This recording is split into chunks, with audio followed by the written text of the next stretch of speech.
Okay, तो Gala account paper first. Okay, let's start. Page number 189, first paper. 189, section A, MCQ. Section A MCQ. मैं टिक करवा रहा हूं, आप लोग टिक करो सिर्फ. Okay everyone. What would you consider the interest on debit balance of partner current account for a firm. तो देखो बच्चों, इनका कुछ टॉपिक ऐसे होंगे जो मैं एक्सप्लेन भी करूंगा. उसके पीछे क्या है कॉन्सेप्ट. करंट अकाउंट के दो बैलेंस होते हैं, डेबिट और क्रेडिट. करंट अकाउंट का डेबिट बैलेंस का मतलब क्या होता है कि फर्म कंपनी उसके पास पैसे मांग रही है. और करंट अकाउंट का क्रेडिट बैलेंस क्या होता है कि उसके पैसे कंपनी के पास है. तो करंट अकाउंट के दो बैलेंस होते हैं, आइदर डेबिट या तो क्रेडिट. तो अगर करंट अकाउंट का डेबिट बैलेंस हुआ, उसका मतलब क्या हुआ, कंपनी फर्म उसके पास से पैसे मांग रही है. तो मतलब फर्म को इंटरेस्ट मिलेगा. जब तक वो पैसे ना लौटा है तो फर्म को इंटरेस्ट मिलेगा. तो इंटरेस्ट फर्म के लिए क्या हुआ, इनकम. और पार्टनर के लिए क्या हुआ, एक्सपेंस. क्लियर. तो यहां पे किसके लिए पूछा है, फॉर फर्म. तो फर्म के लिए क्या हुआ, फर्म को इंटरेस्ट मिलेगा. तो answer is C, income. Clear. Right down income. Second, first का क्या है, सी. ओके बच्चों, C. Second, goodwill is a financial value of prestige of the business. Goodwill क्या होता है, prestige, profit earning capacity of a firm, prestige of a business. Option B. तो second का B. Third, revaluation is also known as profit and loss adjustment account. Okay, बाद में सुन लेना बेटा, जिसको मैं वहां पे लेक्चर अपलोड करूंगा मैं. Okay. When only old profit and loss ratio is given, तो sacrificing ratio of a partner, जब ओल्ड रेशियो दिया हो, ओल्ड रेशियो और न्यू रेशियो ना दिया हो, कुछ ना बोला हो, तो बच्चों चैप्टर 5 और 6, old became a sacrifice, old became a gain. Again old ratio दिया है, कुछ स्पेसिफिकेशन ना दिया हो, तो ओल्ड ही होगा, वही होगा सेक्रीफाइस रेशियो, और जो ओल्ड होगा वही होगा गेन रेशियो. तो यहां पे क्या पूछा है, when old ratio is given, sacrificing ratio of partner, कुछ दिया तो नहीं है, तो जो ओल्ड रेशियो होगा वही होगा सेक्रीफाइस. तो ऑप्शन कौन सा होगा, बी. तो फोर्थ में B. Okay. Shweta, Geeta and Jyoti are equal partner. Shweta, Geeta, Jyoti equal partners. Okay. Geeta retire, Geeta retire, Geeta retire. And Geeta's gain is gained by Shweta and Jyoti equally. क्या वर्ड लिख दिया है, इक्वली लिख ही दिया है. मतलब गीता का जो भी शेयर था इक्वली मिलेगा. किसको, श्वेता एंड ज्योति को इक्वली लिखा हुआ है. तो न्यू रेशियो क्या होगा, श्वेता और ज्योति का न्यू रेशियो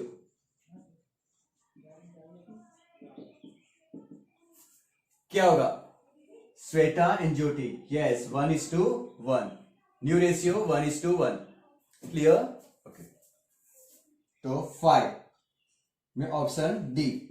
स्पेसिफाई ना किया हो, स्पेसिफाई ना किया हो तो old became a sacrifice, old became a gain. अब जो पार्टनर रिटायर हो जाए, गीता रिटायर, तो रिमेनिंग पार्टनर, तो रिमेनिंग से कौन सा होगा, 1:1. वो भी कैसे दे रही, इक्वली ही दे रही. तो फाइंड करोगे तो 1:1 ही आएगा. Okay. On dissolution of partnership firm, the account which is prepare to incorporate accounting treatment is known as. Dissolution of a partnership firm, बंद हो जाए तो कौन सा अकाउंट हम प्रिपेयर कर रहे हैं सेटल ऑफ करने के लिए, यस रियलाइजेशन अकाउंट. 6 में डी. कौन सा अकाउंट होगा, realisation account. Other name of realisation, profit and loss accomplishment account. Other name क्या है बच्चों, profit and loss accomplishment account. Next, which of the following amount will be return at the credit side. क्या पूछा है, credit side, credit side of realisation account, credit side of the realisation account. जबकि debtor का balance है 24500, debtors कितना दिया हुआ है, 24500, और बीडीआर कितना दिया हुआ है, 2500. तो बच्चों क्लोजिंग एंट्री पास करो, क्या होती? डेटर को क्लोज करेंगे, डेटर क्या है? एसेट। तो क्लोजिंग एंट्री क्या होगी? Realisation to debtors. एंट्री क्या होगी इसकी? Realisation to debtors 24,500। तो रियलाइज क्या हुआ? डेबिट यहां पे आएगा। और इसमें क्या पूछा है? क्रेडिट साइड क्या आएगा? बीडीआर। बीडीआर कौन सा होता है? Balance credit. BDR is a credit balance. Close करोगे क्या हो जाएगा? डेबिट। तो इसकी एंट्री क्या होगी? BDR to realisation. तो क्रेडिट साइड क्या हुआ? रियलाइज। तो बच्चों यहां पे क्या आएगा? बीडीआर। अमाउंट क्या है बीडीआर की? 2500। तो आंसर 2500। तो option number B. Clear? 7th में बी। क्रेडिट साइड क्या आएगा? बी 7th में। Okay, good. What minimum price per share company can issue share according to current provision of company act? कितना होता है मिनिमम? ₹1। थियरी है ₹1। Minimum price ₹1। C. तो 8 में option C ₹1। 9 what rate debenture would be issue at discount? बच्चों debenture का कोई rate fix नहीं होता है, डायरेक्टर के ऊपर डिपेंड करता है। डायरेक्टर जितना चाहे उतना डिस्काउंट दे सकती है। तो option number D, rate are decided by the board of director. कोई फिक्स नहीं है, 5%, 10%, ऐसा कोई रेट ही नहीं है। डिबेंचर इश्यू करते वक्त डिस्काउंट जितना चाहे उतना डायरेक्टर दे सकते हैं। Amount of premium receive, premium मिलना। Amount of premium receive and issue of debenture. तो बच्चों जब डिबेंचर इश्यू करेंगे, 100 के डिबेंचर 120 में इश्यू किए, तो 20 रुपीज आपको एक्स्ट्रा मिले। तो 20 रुपीज हमारे लिए क्या हुआ? Security premium. तो कंपनी के लिए क्या हो गया? पूरा गेन हो गया। कौन सा गेन हुआ? बार बार मिलता है? नहीं। जो बार बार मिलता है वो क्या होता है? Revenue profit. बट जो रेयरली मिलता है वो क्या होता है? Capital gain, capital profit. तो इसमें आंसर कौन सा है? डी। तो 10th में डी, 9th में था D. Okay, good, very good. Next 11, following analysis show stake holder based classification. अब स्टेक होल्डर का मतलब होता है normally okay share holder, debenture holder, investors, outsider. तो कौन सी एनालिसिस होगी बच्चों? एक्सटर्नल पे ज्यादा फोकस करेगा कंपेयर टू ऑल। तो answer is external analysis, because stake holder के ऊपर दो आती है, एक्सटर्नल और इंटरनल। इंटरनल ऑप्शन में है ही नहीं, शॉर्ट टर्म है, हॉरिजॉन्टल है, वर्टिकल है। तो स्टेक होल्डर का बेसिस दो थे थियरी में, एक्सटर्नल और इंटरनल। तो यहां पे ऑप्शन कौन सा है? एक्सटर्नल एनालिसिस, 11 का A, external analysis. 12, in which term ratio are presented? तो रेशियो कैसे प्रेजेंट कर सकते हैं? Either in proportion, either in percentage, either time, stock turnover कितना टाइम्स हुआ, वर्किंग कैपिटल कितना टाइम्स हुआ ना, है ना। तो ये answer is all of the above. 12th में D, all of the given. Ratio तीनों में प्रेजेंट कर सकते। लिक्विडिटी मीन्स, लिक्विडिटी का मतलब क्या होता है? कैश। लिक्विडिटी का मतलब क्या होता है? करंट रेशियो, जो हमने वर्कआउट किया था लिक्विडिटी रेशियो। तो लिक्विडिटी क्या इंडिकेट कर रहा है इसमें से?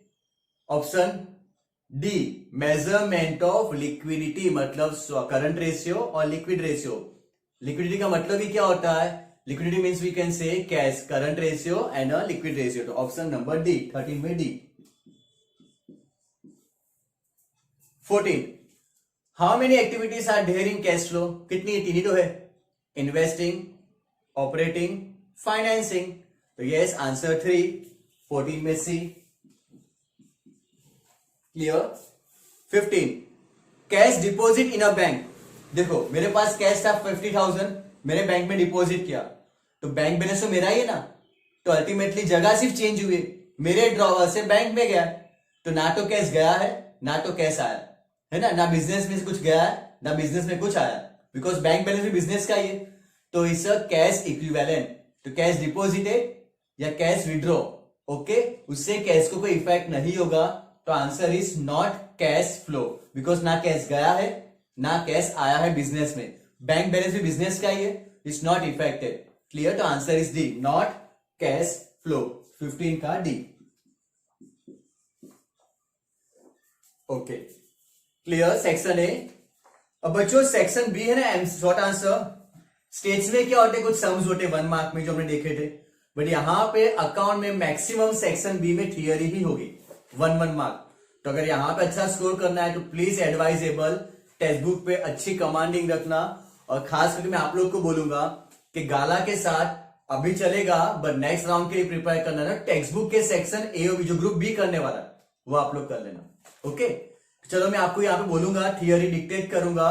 ओके, सुन लेना, लिखना है तो बेटर एडवाइजेबल के लिख लो, लेकिन थोड़ा फास्ट लिखना फिर। Okay, what is a partnership deed?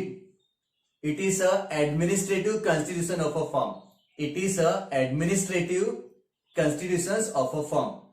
Partnership deed मतलब एग्रीमेंट क्या होता है? अगर टेक्स्ट बुक की डेफिनेशन लिखो मैं उसमें से दिया हुआ है चलेगा, थोड़े बहुत वर्डिंग इधर उधर चलेंगे, टेक्स्ट बुक के ऊपर जा रहा है, डाइजेस्ट के ऊपर जा रहा है, it's okay, no problem. What type of asset goodwill is? तो बच्चों goodwill is a intangible asset. Goodwill क्या होता है? इनटेंजिबल एसेट जो कंपनी की प्रेस्टीज को रिप्रेजेंट करता है। तो लिखो तो बेटर है, goodwill is a intangible asset representing prestige of the firm. Clear, intangible asset. What is super profit? क्या होता है सुपर प्रॉफिट? तो average of excess of average profit, access मतलब ज्यादा, average profit minus expected profit, super profit. Average profit you लिख सकते हो definition में formula minus expected profit. Okay, what is reconstruction of partnership? Okay, what is a reconstruction of a partnership firm? Okay, changes made in partnership due to several reasons. सिर्फ इतना लिखना है, change reconstruction chapter 4 reconstruction of partnership, changes made in partnership due to several reason. बहुत सारे reason हो सकते हैं partnership के, तो रीजन स्पेसिफाई करने की रिक्वायरमेंट नहीं है, ऐसा पूछा नहीं है। रीजन पूछा होता तो फिर लिखते। 20 what purpose a new partner is admitted? New partner को बिजनेस में हम क्यों लेके आते? तो चैप्टर 5 जो एडमिशन ऑफ अ पार्टनर है उसके फर्स्ट पेज पे रीजन दिए हुए। अब एक एक लाइन लिखने की रिक्वायरमेंट है, कॉमा करके आंसर लिख दो। फॉर एग्जांपल जिसमें लिखा हुआ यहां पे बोल रहा हूं, क्यों न्यू पार्टनर को बिजनेस में एडमिट करेंगे? Need additional capital, need additional capital, comma additional working capacity, additional working capacity. If any partner retire, any partner retire, dies, मर जाना, डेथ हो जाना, और टेक अ स्किल एम्प्लॉय। अगर आपको किसी स्किल एम्प्लॉय को पार्टनर बनाना है, हमारे बिजनेस में ही रखना है, तो पांचों लाइन जो फर्स्ट पेज पे दिया है तो आंसर बड़ा हो जाएगा। वही पांचों लाइन को एक लाइन में सेंटेंस में लिख दिया आपने।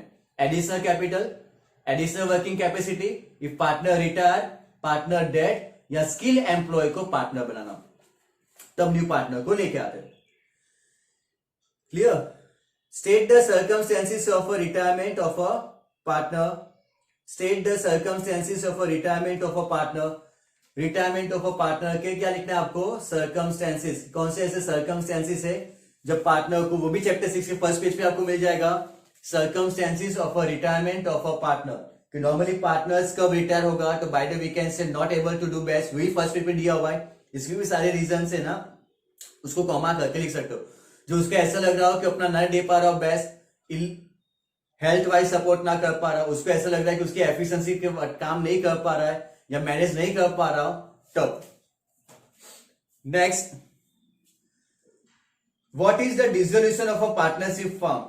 What is a dissolution of a partnership firm? Okay, तो loss its legal existence. Partnership firm का डिसोल्यूशन मतलब क्या होता है, भी डेफिनेशन लिख सकते हो। लॉस मतलब चली गई, लॉस इट्स लीगल एग्जिस्टेंस, उसकी जो एग्जिस्टेंस है फर्म की, बिजनेस की, वो पूरी हो जाना। Loss its legal existence. Okay, how would you deal with the provident fund? ये किया था लास्ट में भी किया था, प्रोविडेंट फंड। अगर प्रोविडेंट फंड हो तो उसको कैसे, सबसे पहले प्रोविडेंट फंड क्या होता है? लायबिलिटी। प्रोविडेंट फंड क्या होता है? लायबिलिटी। कौन सा होता है बैलेंस? क्रेडिट। तो उसकी एंट्री क्या होगी बच्चों? Provident fund to realisation. तो क्या लिखोगे? प्रोविडेंट फंड टू रियलाइजेशन, या सेंटेंस में लिखोगे is credited to realisation account. Provident fund is a liability and is credited to realisation account. Clear? दोनों लिखो तो बेटर, सेंटेंस और entry. Then what is a security premium? When कोई भी share हो, share issue higher than is face value, any share is issue higher than is face value, तो वो जो अमाउंट होगी वो those amount is consider as a security premium. Any share is issue higher than is face value, तो those particular amount is known as a security premium, share issue with premium. Gain. Who is called a debenture holder? कौन है debenture holder? Those person who purchase a debenture from the company. The person who purchase a debenture for the company, person is known as a debenture holder. और जिसने company को पैसे दिए हो और सामने डिबेंचर लिए हो, उसको हम बोलेंगे debenture holder. Describe the type of financial analysis on basis of time. So on basis of time, short term and a long term. Basis of time, short term and a long term. What is ratio? What is ratio? Relationship between two accounting figures in, again, relationship between two accounting figure expressed mathematically. Ratio is nothing but the relationship between two accounting figure. दो accounting figure को mathematically express करना. Clear? Is the ratio of gross profit and net profit is revenue based और expense based? तो gross profit और net profit से मिलता क्या है? प्रॉफिट. प्रॉफिट मतलब क्या हुआ? इनकम. इनकम मतलब क्या हुआ? रेवेन्यू. तो आंसर इज रेवेन्यू बेस्ड. तो ग्रॉस प्रॉफिट और नेट प्रॉफिट कौन सा हुआ बच्चों? Revenue based. Clear? What is cash flow statement? Cash flow statement क्या होता है? चैप्टर 6 के सेकंड पेज पे मिल जाएगा. मैं लिखा है, मैंने यहां पे आपको रीड कर रहा हूं. कैश फ्लो क्या है?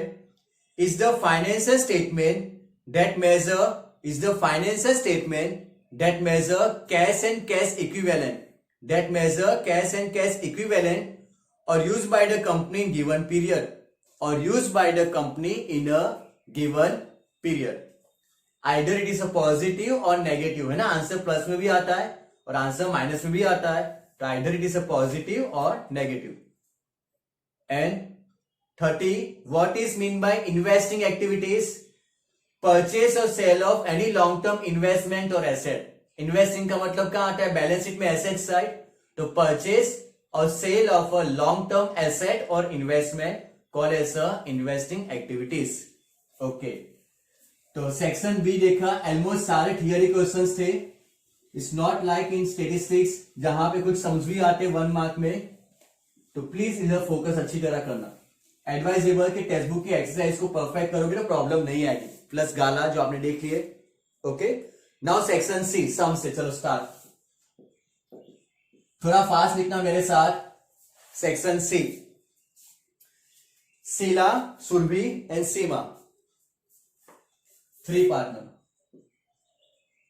शीला, सुरभि, सीमा, 3 पार्टनर्स. 5:7:9 रेशियो है. 5:7:9. टेक्स्ट बुक पे हो चुका है, टेस्ट हो चुके हैं, सब कुछ कंप्लीट कर दिया, लेकिन बार में वापस कर रहा हूं यहाँ पे as a repeat revision learning work. क्या वापस एक चीज आपको रिवाइज हो जाए. 5:7:9. Sanket is to be given 10% commission from profit. Sanket को 10% कमीशन देना है from profit. Surabhi share is 7,000. Surabhi का शेयर दे दिया है.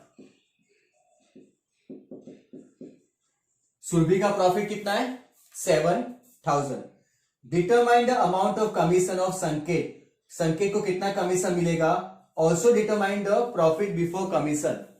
तो बच्चों ट्राई टू अंडरस्टैंड, जब 3 पार्टनर दिए हो और किसी एक पार्टनर का प्रॉफिट दे दिया हो, तो सबसे पहले क्या करो? टोटल प्रॉफिट कितना होगा वो फाइंड करो. Divisible profit. तो सुरभि का शेयर कितना है? 5 + 7 + 9. 5 + 7 12, 12 + 9 21. तो सुरभि का शेयर कितना है? 7/21. और उसको प्रॉफिट कितना मिल रहा है? 7,000. सुरभि का शेयर कितना है? 7/21. उसको प्रॉफिट कितना मिल रहा है? 7,000. कंपनी का शेयर ऑलवेज कितना होगा? 1. कंपनी का शेयर ऑलवेज कितना होगा? 1. क्लियर? कंपनी का शेयर होगा 1. तो कंपनी का प्रॉफिट कितना होगा? तो जो पार्टनर हो उसका शेयर दिया हो, उसका प्रॉफिट कंपनी का शेयर कितना है 1, तो कितना होगा प्रॉफिट? तो find out the cross multiplication. So therefore 7000 into 1 into 7/21, तो आंसर 20 ऊपर आ जाएगा. 7000 into 21 upon 7, answer 21,000. Very good, right. Okay, तो कंपनी का प्रॉफिट कितना हुआ? 21,000. गुड. तो टोटल डिविजिबल प्रॉफिट कितना हुआ? 21,000 टोटल प्रॉफिट. जब किसी पार्टनर का शेयर दिया हो ना, तो आपको मिल जाएगा कंपनी का प्रॉफिट, है ना. कंपनी का प्रॉफिट दे दिया है. अब ये प्रॉफिट बट ऑब्वियसली कमीशन देने के बाद ही आया होगा, है ना. तो हमको ये फाइंड करना है कि हमने कमीशन कितना दिया होगा, हमने संकेत को कितना कमीशन दिया होगा, कितना दिया होगा. तो कितना कमीशन है देखो, 10%. तो हमारे पास अगर इतना प्रॉफिट बच रहा है 21,000, और क्या लिखा है? After charging. अगर हमारे पास हमारे पॉकेट में 21,000 जा रहा है, तो हमने संकेत को कितना कमीशन दिया है? 10%. तो सिंपल है, 21,000 का 10%.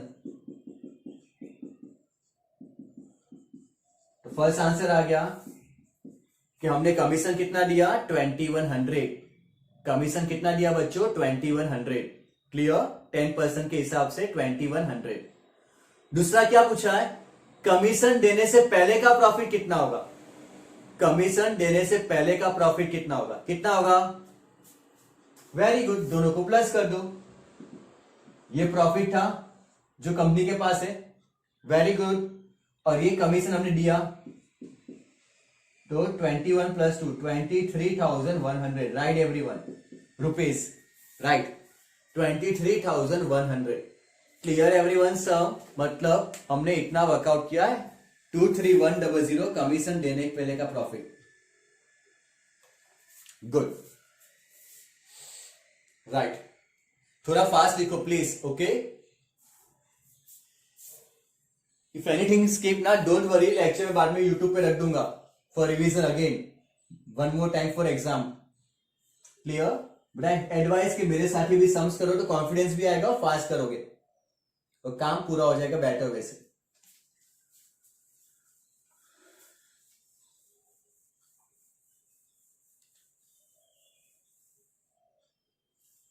Next 32.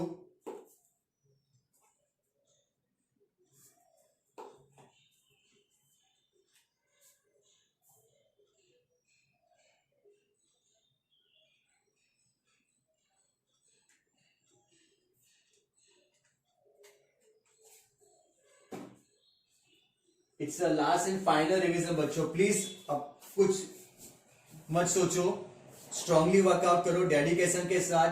Try to become a proof yourself you are the best and you are the person जो आप और अच्छा कर सकते हो, है ना.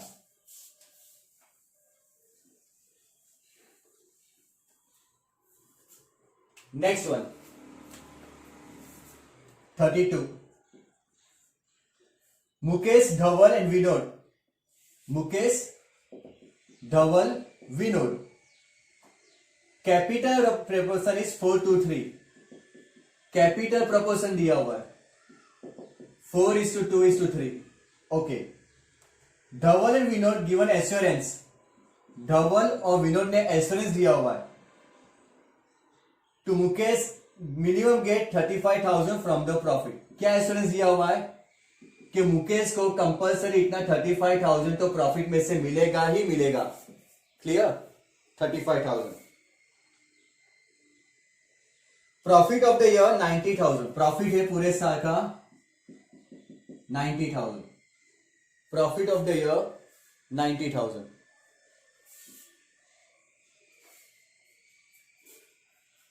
हाउ अमाउंट डिस्ट्रीब्यूट, मतलब तीनों पार्टनर का फाइनल प्रॉफिट फाइंड करना है, तीनों पार्टनर का. तो देखो, सबसे पहली बात, Mukesh, Dhaval, Vinod, profit sharing ratio क्या है?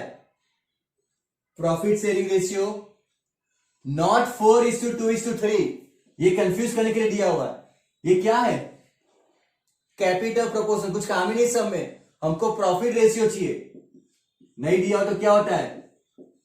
1:1:1, यस वेरी गुड। तो ये कंफ्यूज करने के लिए दिया हुआ है, हमको प्रॉफिट रेशियो चाहिए ना कि कैपिटल प्रोपोर्शन, है ना। तो सबसे पहले क्या करो, तीनों का 1:1:1 आंसर फाइंड करो। मुकेश, धवल और विनोद का 90,000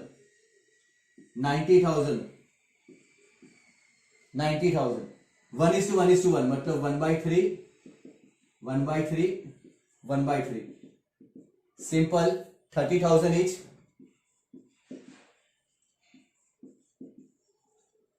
ओके, तीनों का आ गया 30। अब क्या है, क्या था क्वेश्चन, धवल और विनोद ने गारंटी दी है, क्या मुकेश को कितना मिलेगा, 35,000 मिलना ही चाहिए, नहीं मिलेगा तो हम देंगे। कौन देगा, धवल और विनोद। तो बच्चों मुकेश को कितना मिल रहा है, 30, इसका मतलब मुकेश को 5,000 कम मिल रहे हैं, तो मुकेश को 5,000 देंगे, मुकेश को 5,000 देंगे। कौन देगा, जिसने गारंटी ली उसने। किसने गारंटी ली है, धवल और विनोद ने। तो मुकेश को 5,000 कौन देगा, धवल और विनोद। कैसे देंगे, जो रेशियो होगा वो, एग्जाम में कुछ भी रेशियो में दे सकता हूं, जो रेशियो होगा वो।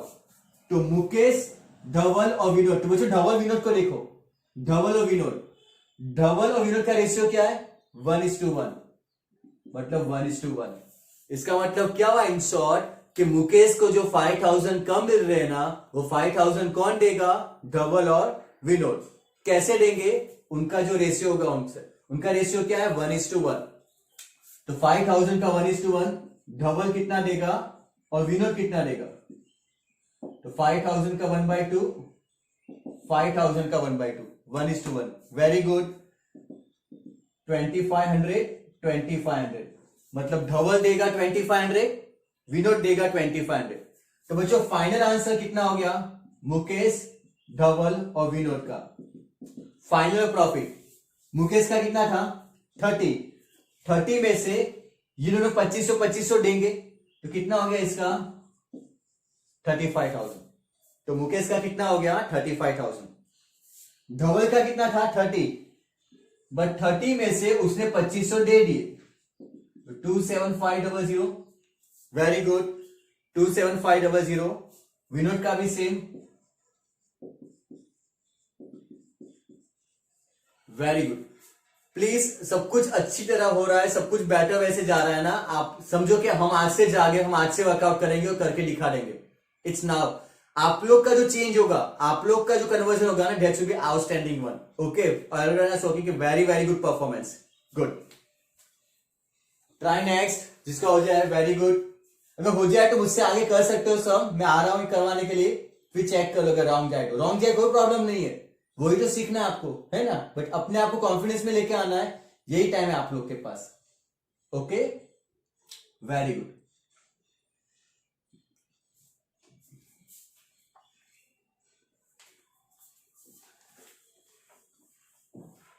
स्टेप्स सब कुछ प्रॉपरली लिखना, ओके।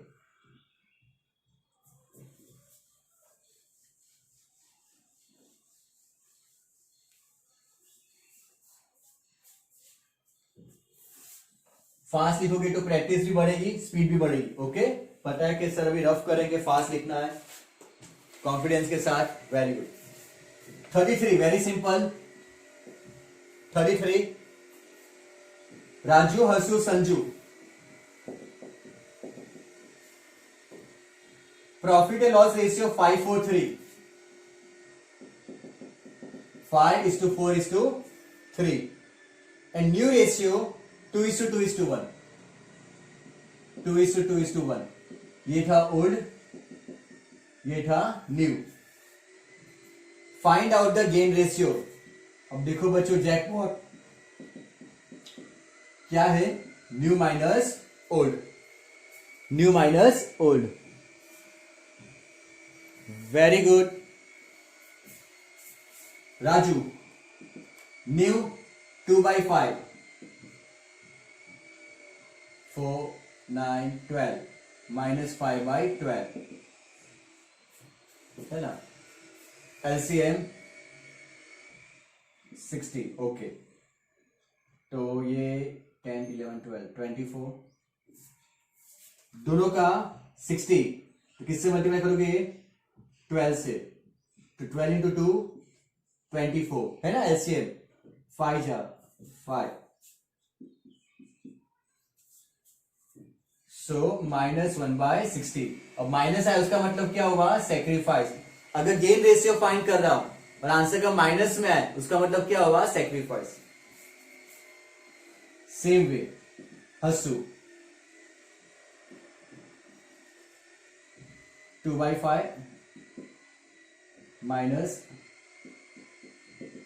सेम 16 12 24 5 5 जा 4 5 जा 20 4/60 good Sanju 1/5 60 12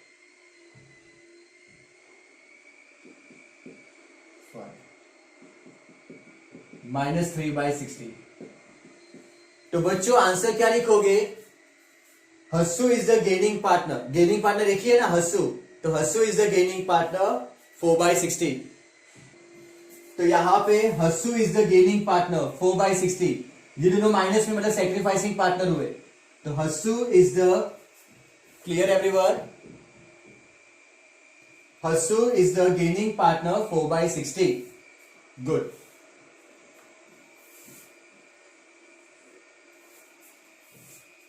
write down good then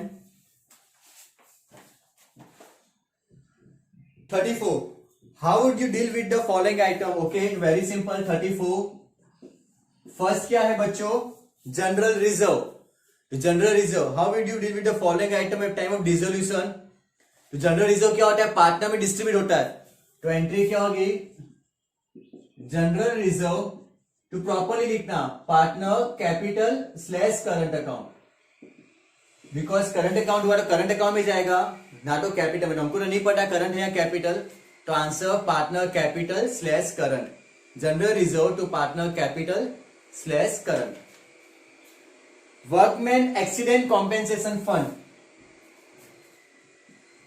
workman accident compensation fund ये भी वन काइंड ऑफ रिजर्व होता है इन्वेस्टमेंट फ्लक्चुएशन फंड हो वर्कमैन एक्सीडेंट कॉम्पेंसेशन फंड हो या जनरल रिजर्व हो सेम आंसर किस में जाएगा पार्टनर्स कैपिटल करंट तो same answer to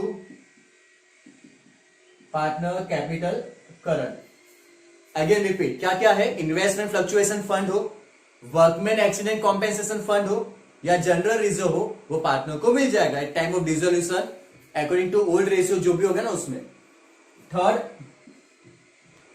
debit balance of profit and loss अब डेबिट बैलेंस का मतलब क्या होता है लॉस डेबिट बैलेंस क्लोज करोगे कहां पे आ जाएगा क्रेडिट साइड तो टू प्रॉफिट एंड लॉस कहां पे जाएगा पार्टनर्स में तो same partner capital slash current to profit and loss partner capital current to profit and loss good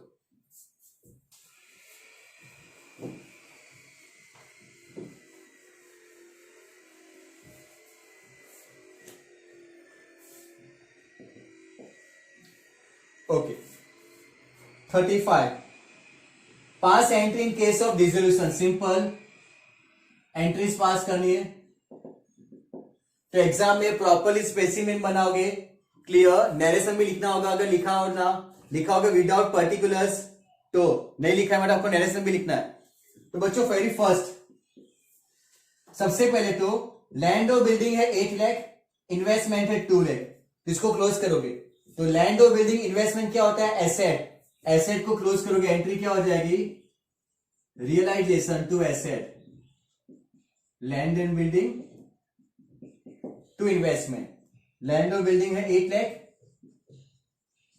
investment है 2 लाख टोटल 10 लाख तो फर्स्ट क्लोजिंग एंट्री पास करेंगे रियलाइजेशन टू एसेट क्या लिखा है आगे respectively 9 lakh and 1,50,000 are realise उसको बेचा तो कितने आए 9 लाख 50 एंड 9 लाख एंड 1,50,000 तो उसकी एक एंट्री पास टोटल कैश कितना आया 9 लाख प्लस 1,50,000 टोटल कितना हुआ 10,50,000 तो सेकेंड एंट्री होगी कैश आया, एसेट बेची तो cash to realise 10,50,000, cash to realise 10,50,000। तो फर्स्ट आंसर कंप्लीट। पहले एसेट को क्लोज किया इंडिविजुअल, रियलाइज मतलब उसको बेचा, कितने पैसे आए 9 लाख प्लस 1,50,000, टोटल कितना आया 10,50,000, cash to realise 10,50,000, first one.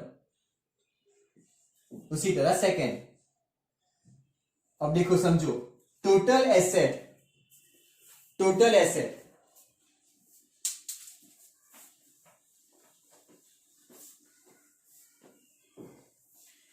Total assets 2 lakh, out of which 40% current asset including cash. देखो टोटल एसेट कितनी है 2 लाख, अब इसका 40%, इसका 40% है करंट एसेट, मतलब कितना 80, उसमें भी कैश है 10,000, कैश है। तो बच्चों करंट एसेट कितनी हुई 70, करंट एसेट कितना हुआ 70, वेरी गुड।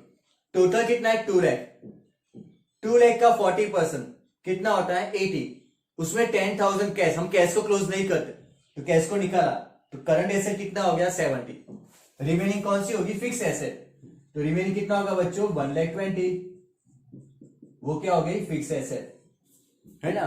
तो रिमेनिंग क्या हो गई फिक्स एसेट। तो फर्स्ट क्लोज करेंगे एंट्री, तो realisation to current assets to fix asset, current assets fix asset, current asset कितना 70, फिक्स एसेट कितना 1,20,000, सो टोटल 1,90,000। तो एंट्री क्या होगी realisation to current assets to fix asset, total clear हुआ। 2 लाख का 40% 80 होता है, बट 80 में 10,000 तो कैश था, तो करंट एसेट कितनी हो गई 70, रिमेनिंग कितना था 120। अब क्या लिखे आगे, बुक वैल्यू इज रियलाइज, मतलब एसेट बेची तो कैश टू रियलाइज, एसेट बेचा तो एंट्री क्या होगा कैश टू रियलाइज, कितना बुक वैल्यू मतलब जो है वही मिला, कितना है टोटल सेम, ना कम ना ज्यादा, तो कितना मिला टोटल 1,90,000, तो same 1,90,000 book value, book value मतलब जितना है उतना, बुक वैल्यू इज रियलाइज, तो कितना 1,90,000।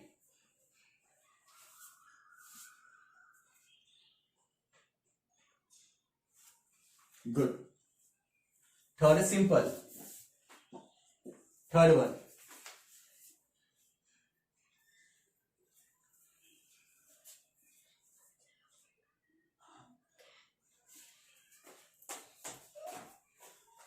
income tax liability is 30,000 is now payable, is not recorded in the books। इसका मतलब liability है जो बुक्स में रिकॉर्ड नहीं है, अब आपको पे करना है, तो वन काइंड ऑफ क्या हुआ unrecorded liability that you have to pay. Income tax liability 30,000 now payable, आपको पे करना है जो बुक्स में रिकॉर्ड नहीं था, तो उसकी क्लोजिंग एंट्री तो आएगी नहीं, जैसे इसकी दो में क्लोज किया आपने, ये क्लोजिंग एंट्री, ये क्लोजिंग एंट्री।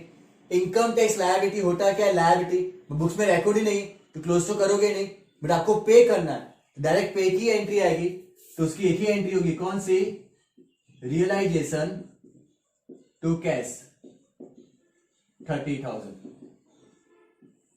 तो थर्ड में एक ही एंट्री आएगी इनकम टैक्स लायबिलिटी जो हमने पे कर दी, रियलाइजेशन टू कैश। चैप्टर 7 में स्टूडेंट्स टेक्स्ट बुक के 3 चीज परफेक्टली करना, इलस्ट्रेशन 1, क्वेश्चन नंबर 5 और 6। Chapter number 7 dissolution, text book में 3 चीजें आपको परफेक्ट करनी, इलस्ट्रेशन फर्स्ट, एक्सरसाइज का सम नंबर 5 और 6, इतना परफेक्ट कर दिया ऑलमोस्ट पूरा चैप्टर आपका पॉकेट में, ओके मार्क्स भी आ जाएंगे।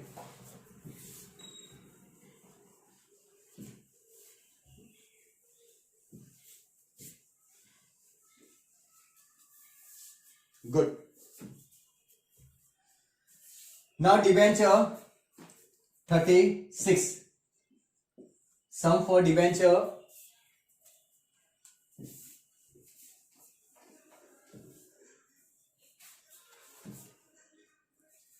Satyam Limited issued 12,000 8% debenture of 100 each at par on 1/7/2020। समझो पहले 1 जुलाई 1/7/2020 को डिबेंचर इश्यू किए। ओके, कितने 100 एट पार। ओके बच्चों समझो पहले 1/7/2020 स्टार्टिंग एंट्री। अब सब कुछ साथ में, ये ना एप्लीकेशन है ना एनरोलमेंट, सब साथ में लिखोगे। तो फर्स्ट एंट्री क्या पास करते हम, बैंक टू कितना परसेंट है 8% लिखा तो better, debenture application and allotment कितने 12,000 debenture into 100, very good 12,000 into 100 12 lakhs। तो first entry bank to debenture application and allotment. अब same debenture application and allotment 12 lakh to 8% debenture 12 lakh। Clear, ये issue at par था। Redeem कैसे करना है तो देखो क्या लिखा है, debenture to be redeem 3626 at 115 per debenture, मतलब आपके 100 के 115 रुपए देने, मतलब मुझे 50 रुपीज ज्यादा देना है। तो बच्चों remember theory chapter of debenture, जब ज्यादा पे करना हो, इश्यू करना हो प्रीमियम के साथ, रिडीम करना हो प्रीमियम के साथ, तो लॉस वाली एंट्री आएगी। तो यहां पे आ जाएगा loss on issue of debenture to premium on redemption. ये एंट्री कब आती है, जब आप रिडीम करना है, रिडीम मतलब रीपे करना है 115, मतलब आपको 15 रुपए एक्स्ट्रा पे करना है ना, 50 रुपीज आपको एक्स्ट्रा पे करना है, तो ये एंट्री आएगी। तो कितना होगा बच्चों, कितने डिबेंचर्स है टोटल 12,000 इंटू कितना एक्स्ट्रा पे करना है 15 रुपीज, तो 12,000 इंटू 15, वेरी गुड 1,80,000। ये होगी इश्यू की एंट्री। क्लियर, क्या पूछा है, पास एंट्री फॉर इश्यू, इश्यू की तो हो गई, एंड रिडेम्पशन, रिडीम की भी एंट्री पास करें। ओके 36/2026 36/2026 रिडेम्पशन की entry 8% debenture premium on redemption to debenture holder, है ना।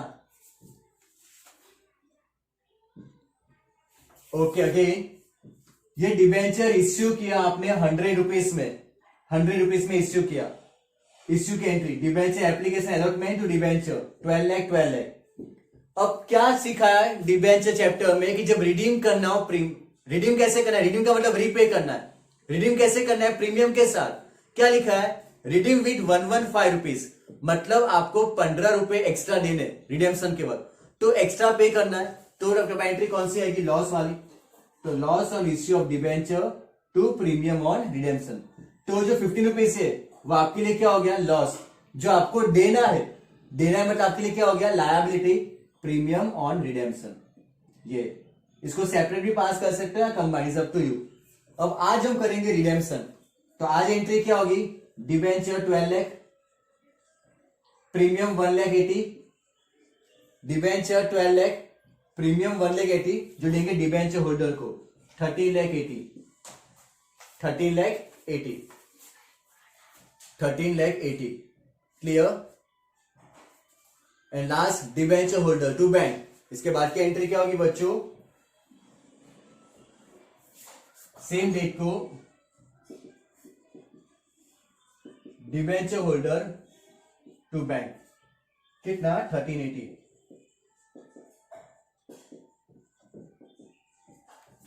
डिबेंचर होल्डर टू बैंक, इसके नीचे वाली एंट्री। तो डिबेंचर इश्यू और रिडीम, ये इश्यू की एंट्री और ये रिडेम्पशन की एंट्री। क्लियर, तो यहां पे ऑल 6 पेपर पे डिबेंचर की डिफरेंट डिफरेंट केसेस आएंगे, तो भी आपका चैप्टर क्लियर हो जाएगा। और ऐसे एडवाइस के डिबेंचर जो मैंने चैप्टर दिया था आगे, उसका रिवीजन अच्छी तरह कर लेना तो प्रॉब्लम नहीं आएगी। Okay good.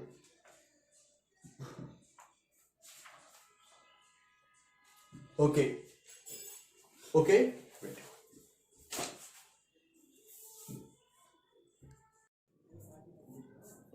Okay students, now continue section D. ABC complete of section D. Okay, section D 4 marks each. First two sums goodwill के होंगे. Okay, पूजा एंड प्रार्थना कैपिटल इज 88 lakh. कैपिटल दिया है बच्चों 8 lakh. Some number 37 capital 8 lakh. Expected rate of return 12%. Expected rate of return 12%. Last 3 years profit 1 lakh, 140 and 90. मतलब 1 lakh, 140 and 90.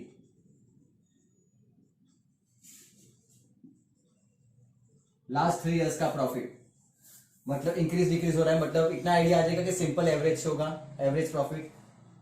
Determine the goodwill based on 2 year purchase of the last 3 year by the super profit. कौन सी method बच्चों? Super profit. तो super profit, okay, तो we have to find out super profit.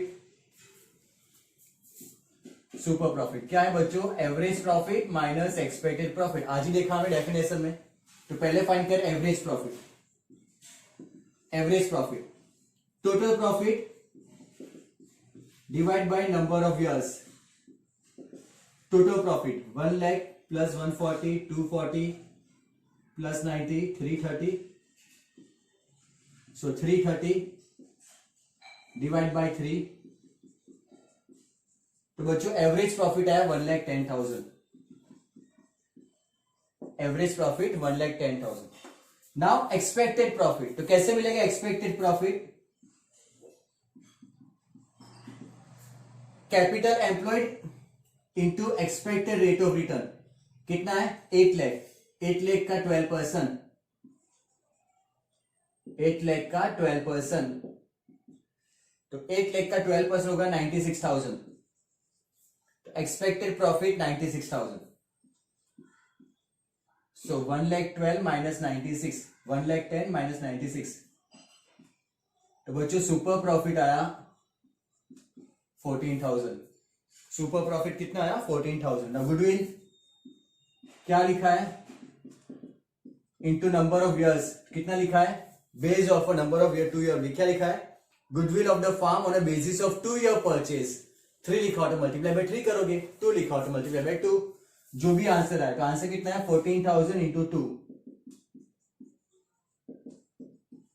Okay, तो answer is 28,000. Okay बच्चों, answer is 28,000. Clear? Okay, good. Next 38, 40, 60, 75, 90 and 120. देखो profit increase year में है ना. Profit 40, 60, 75, 90 and 1,20,000. तो क्या देंगे हम? वेट देंगे. Weight clear. 40, 60, 75, 90 एंड 1. ऐसा लिखा भी है वेटेड एवरेज प्रॉफिट. नहीं भी लिखा होता, आइडियल लिखा होता तो भी वेटेड ही करोगे. हाँ, ऐसा लिखा हो सिंपल एवरेज लिखा होता, वर्ड लिखा होगा सिंपल एवरेज, तो ही सबको प्लस करके डिवाइड बाय 5 करना. आइडियल लिखा हो, एप्रोप्रिएट लिखा हो, या कुछ ना भी लिखा होता तो आप यही करोगे वेटेड इंक्रीजिंग ऑर्डर. तो 1, 2, 3, 4, 5. 1, 2, 3, 4, 5. टोटल वेट कितना हो बच्चों? 15. अब दोनों को मल्टीप्लाई करोगे, वेटेड प्रॉफिट फाइंड करोगे. 40 into 1 40, 60 into 2 120, 75 into 3 225, 90 into 4 3,60,000 and 1,20,000 into 5 6 lakh. सबका total 6 lakh plus 3,60,000 plus 2,25,000 plus 1,20,000 plus 4 lakh. कितना आ रहा है? 13,45,000. ओके, तो now average profit. Total weighted profit upon total weight. 13,45,000 upon total weight. 13,45,000 upon total weight, तो 1345 upon 15 point में आएगा आंसर 89,666.67, 89,666.67। इसको आप लिख सकते हो 89,667, तो एवरेज प्रॉफिट 89,667 रुपीज। अब गुडविल क्या लिखा है, find the goodwill on a basis of 3 year purchase. तो बच्चों goodwill 89,667 into 3 year purchase, 89,667 into 3, हाँ तो कितना आ रहा है 269, okay 2,69,000 write down, very good, clear everyone. ये था सुपर प्रॉफिट का और ये था वेटेड एवरेज का, गुडविल के सम्स, 4 मार्क, इजी, गुड।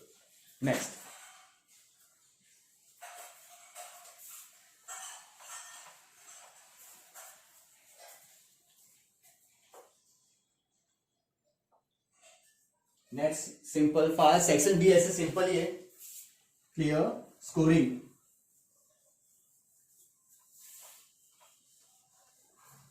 और वीडियो आपके पास अवेलेबल है, you can pause it and right the steps perfectly.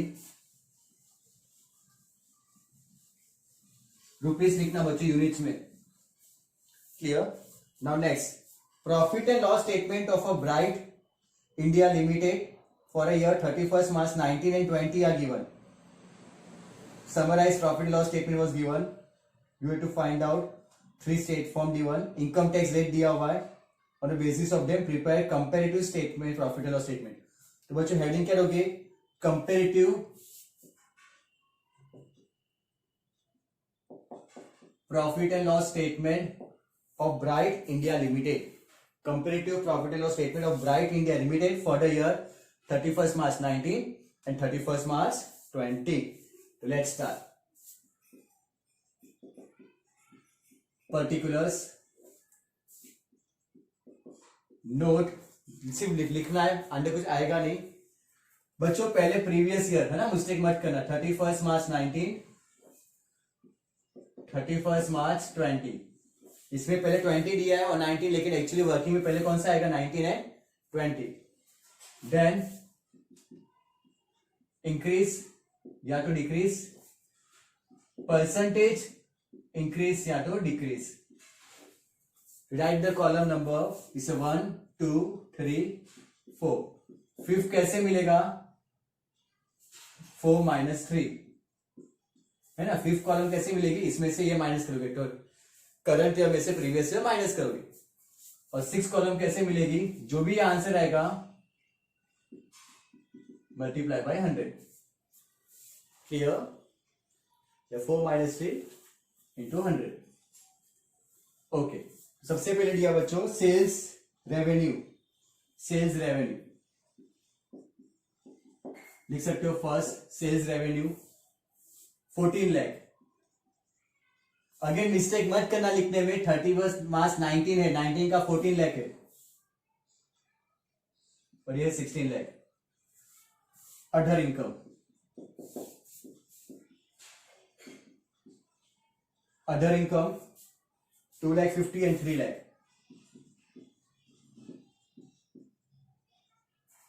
तो बच्चों कैसे करोगे, अब थर्ड मिलेगा आपको, क्या मिलेगा, टोटल रेवेन्यू।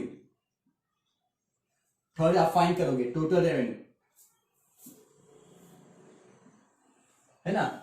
टोटल रेवेन्यू कैसे, फर्स्ट और सेकंड को प्लस कर दो, 14 लाख प्लस 2,50,000 1650, 16 लाख प्लस 3 लाख 19 लाख। ये कैसे मिलेगा, इंक्रीज डिक्रीज, 16 - 14 2 लाख। ये कैसे मिलेगा, 3 lakh - 2,50,000 50,000, clear. Same way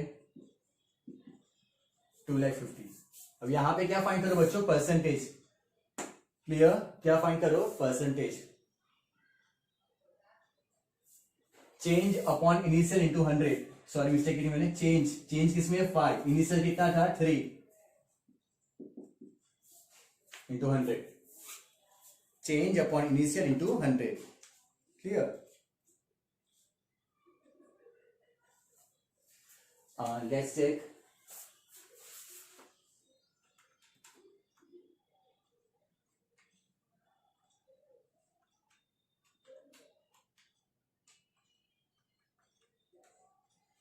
14.29 first का answer. 2 lakh upon 14 lakh. 50,000 upon 2 lakh 50.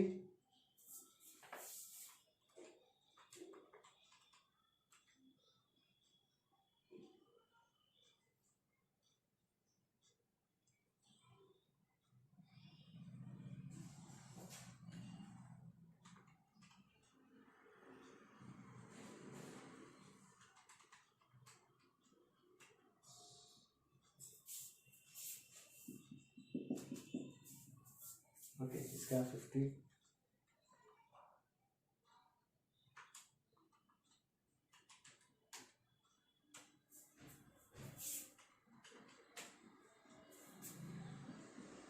Okay कैसे मिलेगा ये column? Again percentage increase decrease. Change upon initial. Change upon initial into 100. Change upon initial into 100 हो गया. अब फोर्थ है expense 7 lakh 20. 9 lakh 60. 960 minus 720. 820 9 40.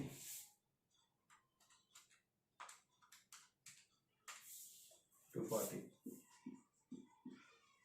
and 2 lakh 40 divided by 7 lakh 20.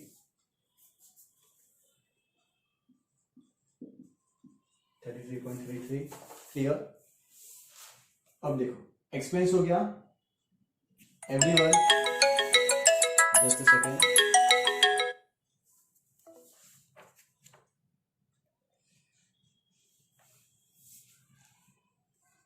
Now profit before tax. Tax calculate करना बाकी है तो कैसे मिलेगा? Income minus expense. Income third में है, एक्सपेंस है फोर्थ में. Income minus expense third minus fourth. Okay तो ये मिल जाएगा profit before tax. Profit before tax. Find out fast.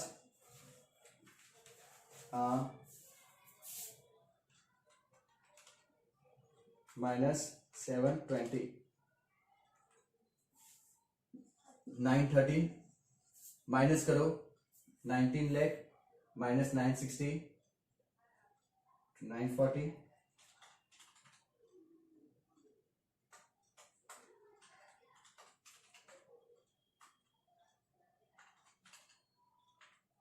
940 10,000. 940 minus 930 10,000.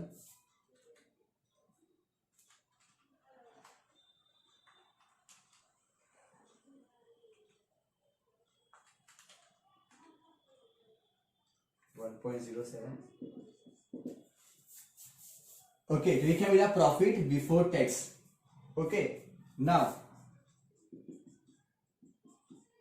Income tax rate कितना दिया बच्चों? देखो टैक्स रेट 30% दिया हुआ है.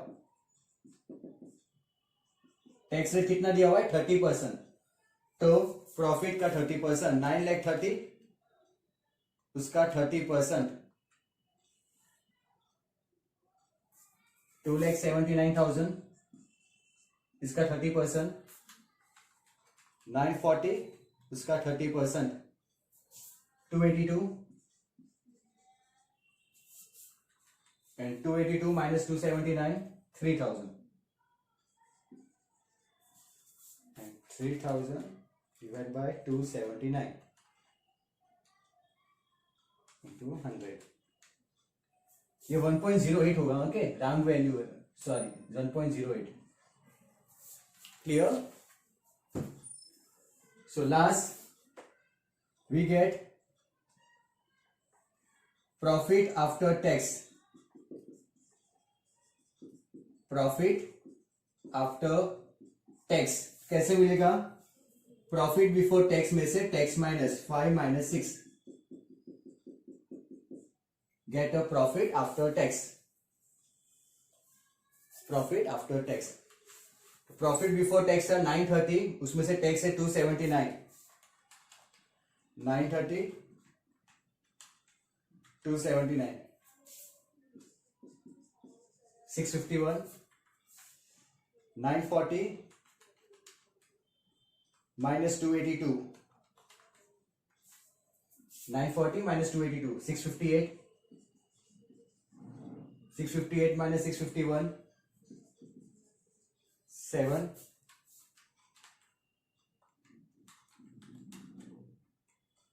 ये सेम ही रहेगा 1.08. ओके स्टूडेंट्स, कैलकुलेशन मिस्टेक मत करना वाला, सम सिंपल है. Okay good. Order clear, sequence simple. Okay next.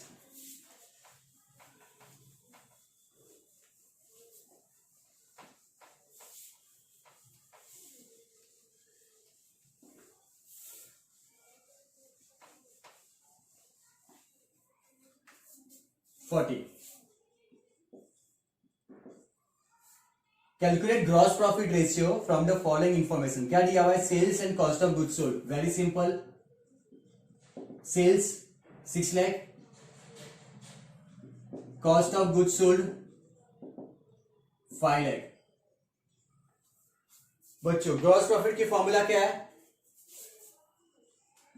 Gross profit ratio. The formula is gross profit upon sales into 100. Gross profit ratio की formula gross profit upon sales into 100. Sales तो हमारे पास है, क्या find करना है? Gross profit. बच्चों gross profit कैसे मिलेगा? Sales minus cost of goods sold. Advisable के सब फॉर्मूलाज देख लेना चैप्टर की. Sales minus cost of goods sold. तो सेल्स कितना है? 6 lakh. Cost of goods sold 5 lakh. तो बच्चों ग्रॉस प्रॉफिट मिल गया 1 लाख. क्लियर? तो मिल जाएगा gross profit ratio. Gross profit ratio क्या है formula? Gross profit upon sales into 100. तो ग्रॉस प्रॉफिट आया 1 lakh upon sales 6 lakh into 100. तो 1 lakh upon 6 lakh into 100. Clear everyone? कितना आ रहा है? 16.67. ओके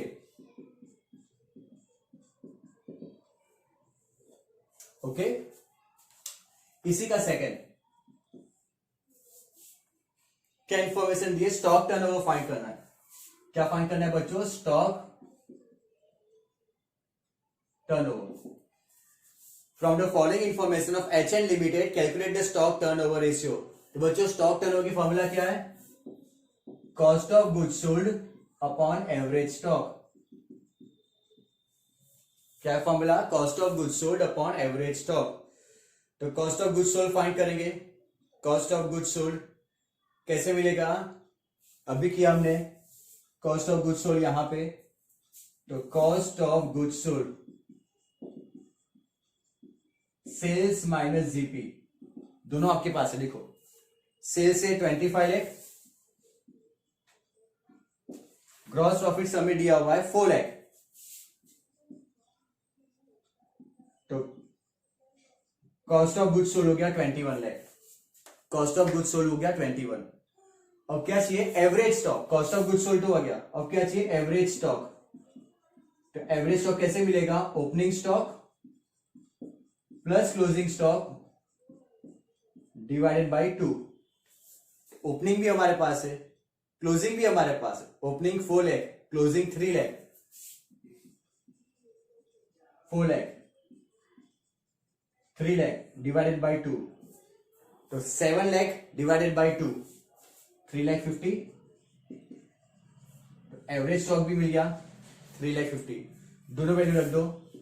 तो कॉस्ट ऑफ गुड्स सोल्ड कितना आया 21 लाख, एवरेज स्टॉक कितना आया 3,50,000। तो बच्चों 21 लाख डिवाइडेड बाय 3,50,000, 6 यूनिट क्या होगा टाइम्स, तो answer is 6 times. It's a smart way of choice. अगर आपको एग्जाम में ऑप्शन मिल रहे तो बच्चों सेक्शन डी पूरा होने के बाद डिसाइड करना है कि कौन से आपको करने। आते सब है बट जहां पे टाइम बचेगा बेटर प्रेफरेंस वही दोगे। इसके पहले के सम से थोड़ा फास्ट हुआ है ना, फर्स्ट भी सम थोड़ा फास्ट हुआ था। चॉइस मैटर करता है, वो होता है स्मार्टनेस आपकी कि आप एग्जाम में एट दैट टाइम क्या सिलेक्ट करते हो। Okay good. नाउ 41,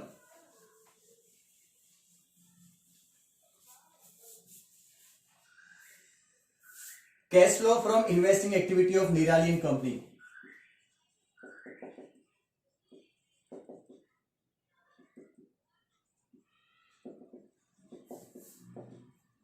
निराली and company investing activity. Okay, तो cash flow of investing activity of Nirali and company. Investing activities के समय आपको इसके अंदर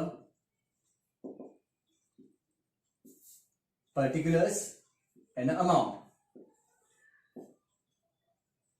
अगर पैसे आएंगे तो प्लस में, अगर पैसे जाएंगे तो ब्रैकेट में लिखेंगे then the final answer. Okay, इसका वर्किंग है तो वर्किंग फाइंड करो। चलो पहले मशीन का कुछ बैलेंस दिया होगा। ओके, तो मशीन का अकाउंट बना दे।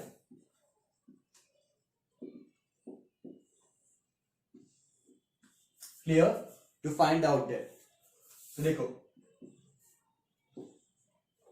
करना कंपल्सरी है तो ही मिलेगा आपको answer. Opening balance machine is an asset, opening balance लिखो। ओपनिंग बैलेंस यार 4,50,000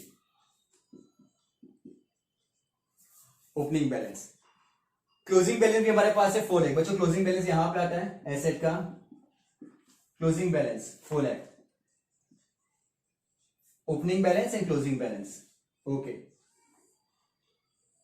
from there we to find out the particular answer जो यहां पे आना चाहिए। Okay, book value of machine sold during the year, जो मशीन बेचा उसकी बुक वैल्यू क्या है 25,000। Okay, book value 25। Selling price कितना है 15, बेचा कितने में 15 में। तो देखो बेचा कैश आया, एंट्री क्या होगी कैश टू मशीन। अब मशीन बेचते हो तो एंट्री क्या होती, तो इसकी एंट्री दिखा दो क्या होगी, cash account, loss account to machine. कितने की मशीन 25, कितने में बेचा हमने 15,000। तो बच्चों लॉस कितने का हुआ 10,000। करनी नहीं एंट्री, करो तो बेटर, वेरी गुड, मार्क्स कटेंगे नहीं। ओके, इसकी पोस्टिंग करो कैश लॉस टू मशीन। कौन सा अकाउंट बना रहे हो मशीन, तो मशीन में कहां पे आना चाहिए क्रेडिट साइड। कैश कितना 15,000, मशीन सेल किया उसका, लॉस हुआ loss on sale of machine कितना 10,000। एंट्री की ही पोस्टिंग की है ना। सेकंड क्या दिया हुआ है डेप्रीसिएशन भी दिया हुआ है, डेप्री और मशीन कितना है 50,000 डेप्री, बिकॉज मुझे डेप्री की भी एंट्री क्या होती है डेप्रीसिएशन टू एसेट 50,000। डेप्री की भी एंट्री क्या होती है डेप्रीसिएशन टू एसेट डेप्री। हम मिसिंग वैल्यू फाइंड कर लेंगे। देखो कितना टोटल 4 लाख प्लस 50 450 प्लस 25 तो 475। तो यहां पे भी कितना होना चाहिए 475। तो 475 में कितना है यहाँ पे 450। उसका मतलब यहां पे मिसिंग फिगर कितना है 25,000। उसका मतलब क्या हुआ कि हमने डेबिट बैलेंस में 25,000 मशीन दिखा रहा है, इसका मतलब हमारे पास और एसेट आई, मशीन हम लेके आए होंगे कभी भी, कितना 25। तो यहां पे लिख सकते हो बच्चों क्या परचेस किया होगा ना, परचेस किया होगा टोयोटा के पास आया होगा। एवरीवन क्लियर, ओके, लिख सकते हो परचेस कि हमने मशीन परचेस किया होगा, है ना। टोयोटा आया डिफरेंस, क्लियर, ये दिखाना कंपलसरी है। तो अब देखो कैश आया या कैश गया, तो देखो सबसे पहले मशीन बेचा for example, everyone clear, machine बेचा तो पैसे आएंगे, कितने पैसे आए 15,000। 15,000 आया, कैश फ्लो मतलब कैश आया तो प्लस में। अब मशीन परचेज किया, परचेज ऑफ मशीन कितने का 25,000, मतलब 25,000 गए, जो पैसे गए वो किसमें लिखेंगे हम, ब्रैकेट में। Very simple. और कुछ तो है नहीं कि जहां पे कैश फ्लो हो रहा है, आपको कैश फ्लो दिखाना है, कैश इनफ्लो या कैश आउटफ्लो। तो पैसे आए कितने 15,000, बट कैश गया कितना 25, तो नेट कितना होगा 15 आए और 25 गया, तो आंसर माइनस में होगा, मतलब कैश डिफरेंस दिखाएगा। आंसर माइनस में किसमें लिखोगे, ब्रैकेट में। तो यहाँ पे क्या लिख सकते हो, कैश आउटफ्लो, ब्रैकेट में क्या लिखोगे, cash outflow from investing activity, cash outflow from investing activity. Clear, very good students. Section D also complete, clear everyone. Option के साथ कर रहे हम A B C and D, clear चारों सेक्शन एवरीवन, गुड। सिंसियरली करना काम है ना बच्चों, टेक केयर, बाय बाय।